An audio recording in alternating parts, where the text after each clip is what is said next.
Now, where that coroner ruled Eric Garner's death a homicide. After hearing the grand jury's decision, President Obama had this to say.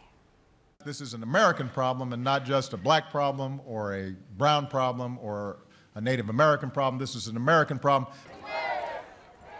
And tonight there are protests in New York City like you just saw.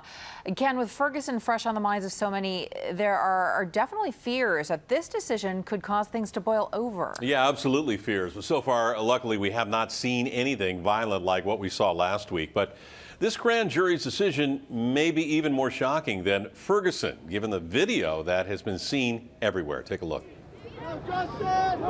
Shock was the first reaction for many to the news grand jury would not indict Officer Daniel Pantaleo in the death of Eric Garner. But outrage wasn't far behind.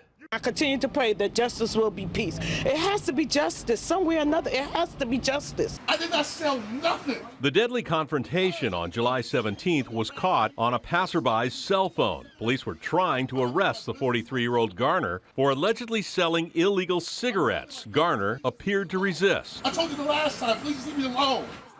Officer Daniel Pantaleo, seen in the green shirt, quickly enters the scene and takes him down with a chokehold.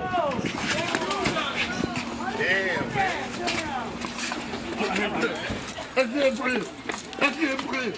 The NYPD banned the use of chokeholds in 1993.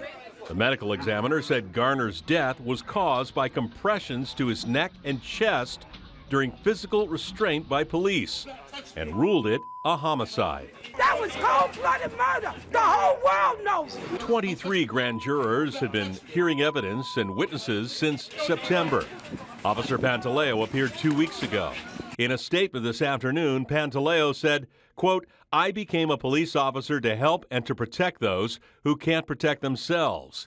It is never my intention to harm anyone, and I feel very badly about the death of Mr. Garner."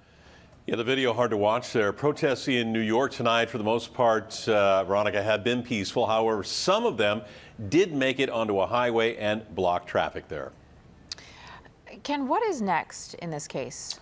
Well, the Officer Pantaleo there still faces departmental review. He can also face a civil lawsuit from Garner's family. And tonight we've also learned the Justice Department in Washington will be conducting a federal criminal civil rights investigation. That's right, something that Attorney General Eric Holder called for earlier today. Ken, thank you. And in Oakland tonight, protesters back on the streets. One group blocked the intersection of Broadway and Pleasant Valley, well north of downtown.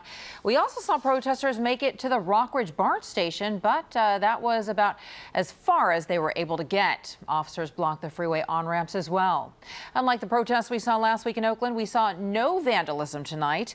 About 200 were in the area around Oakland City Hall listening to speeches.